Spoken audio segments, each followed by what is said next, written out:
በሌላ ጊዜ መምህሩ ሲጽፍ ጌታችን ኢየሱስ ክርስቶስ ቀዩንና ጥቁሩን ቀለም ወስዶ ደባለቀበት። መምህሩ ይህን በተመለከተ ጊዜ ይሄ መበለት ልጅ ቀለሜን አበላሸብኝ ብሎ በጥፊ መታው። ጌታችን ግን ለምን ትመታኛለህ?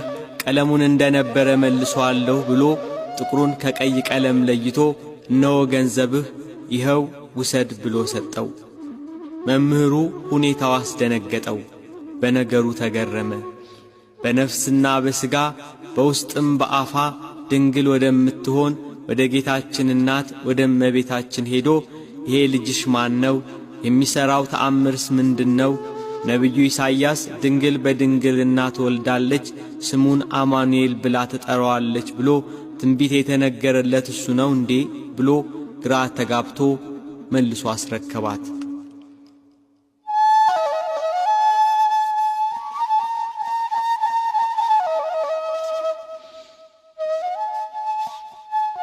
ጌታ ከኀጢአት በስተቀር ሰው የሚሠራውን ሁሉ ይሠራ ነበር። በልጅነት ወራቱም እንደ ልጆች ይጫወት ነበር።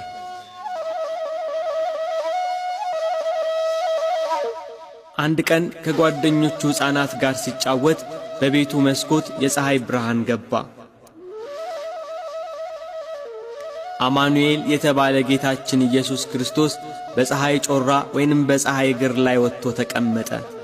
አብረውት ያሉ ሕፃናት ኢየሱስ በፀሐይ ጨረር ላይ እየተመላለሰ ሲጫወት ሲያዩ ሕፃናቱ እነርሱም እንደርሱ በፀሐይ እግር ላይ መቀመጥ ፈልገው ከቤቱ ጣራ ላይ ወጡ። በፀሐይ ጨረር ላይ ዘለን እንቆማለን እያሉ ቢዘሉ ወደ መሬት ወድቀው ሞቱ። አካባቢው በልቅሶ ታወከ። ልጆቻቸው የሞቱባቸው ዘመዶች እመቤታችንን ልጅሽ በምን ጥበብ ነው በፀሐይ ጮራ ላይ የተቀመጠ? የእኛ ልጆች ልጅሽን አይተው እንደርሱ ለማድረግ ሞክረው እየወደቁ ሞቱብን ብለው አንገላቷት። ልጇን ኢየሱስ ክርስቶስንም ይዘው ደበደቡት። ለምን ትደበድቡኛላችሁ ብሎ ወደ ሞቱት ሕፃናት ሄደ።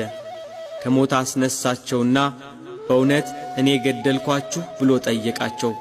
ሁሉም ተነስተው በአንድ ቃል አቤቱ ጌታችን አምላካችን ሆይ አንተስ ትንሣያችን ነህ፣ ለአንተ ምስጋና ይገባሃል፣ ለላከህ ለአብ ምስጋና ይገባል፣ ለባሕሪ ሕይወትህ ለመንፈስ ቅዱስ ምስጋና ይገባል፣ መላእክት በሰማይ ሲያመሰግኑህ ሰምተናል አሉ።